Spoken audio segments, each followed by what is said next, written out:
జయ గురుదేవత. మనము ఇప్పుడు మకర రాశిని తెలుసుకున్నాం. ఏ మాసంలో? శ్రావణ మాసంలో 8వ నెలలో ఇప్పుడు 15 తారీఖు నుండి 15 తారీఖు వరకు జరిగే ప్రభావంలో మేము తెలుసుకున్నాం.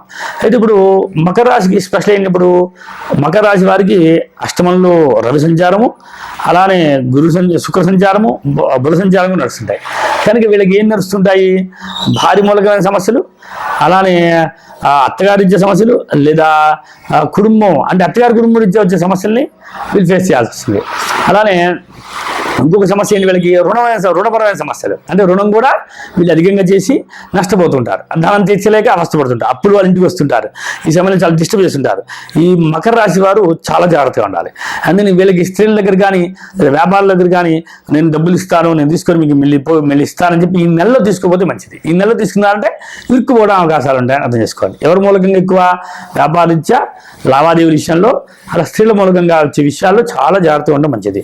సరే, వీళ్ళ యొక్క కుటుంబం మాత్రం చాలా అభివృద్ధి బాగుంటుంది. కుటుంబంలో మంచి విశేషమైన ఆలోచనలు ఉంటాయి. సోదరులు కూడా మంచి ప్రజ్ఞావంతులు అవుతుంటారు.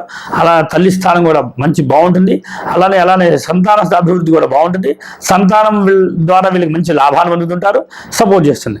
కానీ షష్ఠ స్థితి కూడా బాగానే ఉంది. శత్రువులు వచ్చే నష్టం మాత్రం ప్రభావితం అవుతుంది. నేను చెప్పబోతున్న విషయాన్ని మీరు గ్రహించాలి. మకర రాశి వారు శత్రువులు రీత్యా వచ్చేటువంటి నష్టాన్ని జాగ్రత్త చూసుకోండి. ఎక్కువ రుణాలు చేయకుండా ఉండడానికి ప్రయత్నం చేయండి. ఆదాయం ధనం ₹100 6 నెలలో 800 అడ్జస్ట్మెంట్ చేసుకుంటూ పోండి. ఎవరి దగ్గర అప్పులు తీసుకోవడానికి ట్రై చేయకండి. ఈ నెలలో తీసుకున్నారంటే అవి తీరేవి కాదు. అవి ప్రభుత్వ సంబంధంగా కనెక్షన్ అయి ఉంటాయి. రాజకీయ పరంగా ఇబ్బంది పడాల్సి వస్తుంది. తర్వాత శ్రీమూలంగా ఇబ్బంది పడాల్సి వస్తుంది. తర్వాత వ్యాపారీత్యా నష్టపోవాల్సి వస్తుంది. ఇన్నింటి పరిగణలు తీసుకొని బుధుడు, రవి, శుక్రుడు 3 గ్రహాలు నష్టంలో చూపించడానికి అవకాశాలు ఉంటాయి. కనుక ఈ ఎల్నాసి నడుస్తుంది. ఆల్రెడీ శని ఆదాయాన్ని ఇవ్వడానికి ప్రయత్నం చేస్తున్నాడు. కాబట్టి ఒక నెల మాత్రం మీకు సపోర్ట్ లేదు. కనుక వచ్చే నెల ప్రయత్నం చేసుకుంటే మంచిది. శ్రావణ మాసంలో 8వ నెల మాత్రం ఎటువంటి ప్రయోగాలు చేయకపోతే మంచిది. అయితే దశమంలో వచ్చేసరికి వృత్తిపరంగా చాలా వృత్తిని కూడా చాలా సిస్టమేటిక్గా వృత్తి ఎంచుకుంటూ ఉంటారు. కనుక వృత్తిలో కూడా పెద్దగా ఇబ్బంది ఎక్కువగా కనబడిపోయినా కొంత తక్కువ కనబడుతుంటుంది. లాభం పర్లేదు. అలా వ్యయం కూడా సమంగానే ఉంటుంది.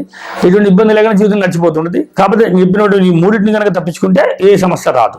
కనుక ఏమేమి చెప్పాను? బుధుడు, శుక్రుడు, అలానే రవిని కంట్రోల్ చేసుకోండి. అంటే కొంచెం వాళ్ళు రిక్వెస్ట్ చేసి వాళ్ళు ప్రార్థన చేస్తే వాళ్ళు అనుకూలిస్తారు. రవయ నమః, శుక్రగ్రహాయ నమః, బుధగ్రహాయ నమః తప్పనిసరి ఈ రాశి వాళ్ళు, మకర రాశి వాళ్ళు తప్పనిసరి చదివితేనే సేఫ్గా ఉంటారు. లేదా ఈ నెలలో కొంత ఇబ్బంది పడడానికి అవకాశాలు ఉన్నాయని తెలుసుకోవచ్చు. ఓకేనా? జయ గురుదేవదత్త. జయ గురుదేవదత్త. మనం ఇప్పుడు కుంభరాశిని తెలుసుకున్నాం. ఈ రాశి సహజంగానే ఏలినాటి నడుస్తుంది. రన్నింగ్లో ఏలినాటి నడుస్తున్నాడు. ఏలినాటి ప్రభావం వీళ్ళకి ప్రభావితంగా ఉన్నాడు. అలానే సప్తమంలో గురుడు, శుక్రుడు, అలానే బుధుడు, రవి సంచార ప్రభావం ఉన్నది. కనుక భార్య చాలా పద్ధతిగాను, భార్య నుండి వచ్చే అభివృద్ధి బాగుండడానికి అవకాశాలున్నా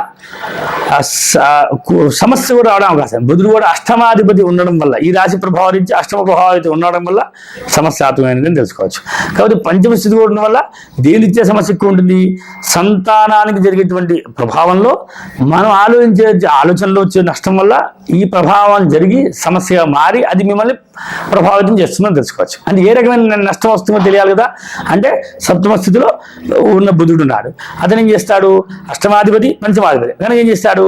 కొంచెం సంతానారీత్యా వచ్చే నష్టాన్ని చూపిస్తున్నాడు అని చూపిస్తుంది. అంటే సంతానం ఒకటి, ఆలోచన ప్రకారం ఆలోచన ఒకటి, కీర్తి ప్రభావితంగా ఒకటి, తర్వాత మనం చేసేటువంటి పనుల్లో జరిగే ప్రమాదాల వల్ల వచ్చే నష్టం ఒకటి, ఇవన్నీ కూడా సూచిస్తున్నాయని అర్థం చేసుకోవాలి. తర్వాత కుంభరాశి వారికి ద్వితీయంలో రాహు సంచారం వల్ల కొంచెం ధన ఆదాయాన్ని కొంచెం ఒక సందర్భంలో రాహు ఉన్నప్పుడు ఆదాయం కనబడదు, ఒక సందర్భంలో ఆదాయం కనబడుతుంటుంది. కానీ ఈయన గురుడు బాగానే ఉన్నాడు కనుక ఆదాయం సమృద్ధిగా ఉంటుంది. ₹5 ధనం వస్తుందని అర్థం చేసుకోవచ్చు. సోదర స్థానంలో కుజుడు, ఆయన కూడా బాగున్నాడు కనుక కలిసి ఉండడం, అన్నదమ్ములు కలిసి ఉండడానికి, స్నేహంగా ఉండడానికి అవకాశాలు ఉంటాయి. తల్లితో కలిసి ఉండడానికి, తల్లి తండ్రి ఇక్కడ సిచ్యువేషన్ ఏంటంటే ఈ కుంభరాశి వారికి తండ్రే స్వసిద్ధంగా తీసుకుంటారు. వీళ్ళు చాలా ప్రేమగా ఉంటారని తెలుసుకోవచ్చు. తర్వాత పంచమ స్థితి మిథునం అవ్వడం వల్ల కనుక సంతానాభివృద్ధి బాగుంది. షష్టం బాగానే ఉంది. శత్రువులు ఎవరు పెద్దగా పెద్దగా ప్రభావితులు ఎవరు, కానీ సప్తమ స్థితి మాత్రంలోనే రిమార్క్ కనబడుతున్నాయి. అంటే ఎవరు, కలత్రము, భార్య, తర్వాత పార్ట్నరు, వీళ్ళ ద్వారా వచ్చేటువంటి దాంతో కనెక్షన్ అయ్యే కొన్ని స్టోరీలన్నీ మీకు కనబడుతున్నాయి కనుక జాగ్రత్త పాటించడానికి ప్రయత్నం చేయండి. లేదా అష్టమంలో ఎవరు లేని కనుక ఏ రకమైన సమస్యలు మీకు పెద్దగా అవి పరిగణన తీసుకోకర్లేదు, అవి మిమ్మల్ని ఎదురుపై తప్పిస్తుంటాయి, కానీ ప్రభావం ఉంటుంది, ఇంకా తప్పించడానికి ప్రయత్నం చేస్తాయి. కనుక బుధుడిని కంట్రోల్ చేసుకోవడానికి ప్రయత్నం చేయండి అని ఆయన రిక్వెస్ట్ చేసుకోండి ఆయన్ని. తర్వాత భాగ్యం బాగుంది, సమయంలో భాగ్యం వస్తున్నది, లాభస్థితి కూడా బాగుంది, తర్వాత గ్రహాల స్థితి అంత బాగుంది. కనుక మీకు ఈ రాశి వారికి ఈ మాసంలో, ఈ శ్రావణ మాసంలో అంతా అనుకూల స్థితి లభిస్తుంది. కాకపోతే సంతానిత్య సమస్యలు ఏమైనా ఇబ్బంది అనిపిస్తే కనుక బుధుని తప్పనిసరి చదవండి. తర్వాత మీకు ఆ ఆదాయం అంటే వృత్తిపరమైనటువంటి ఆదాయం బాగుంది అనిపిస్తే ఇబ్బంది లేదు, ఏదైనా ఆదాయ రీత్యా కూడా ఇబ్బంది అనిపిస్తే కనుక శుక్రుడు కూడా చదవాలి.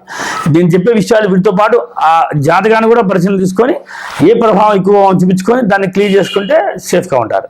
ప్రయత్నం చేయండి. జై గురుదేవ దత్త.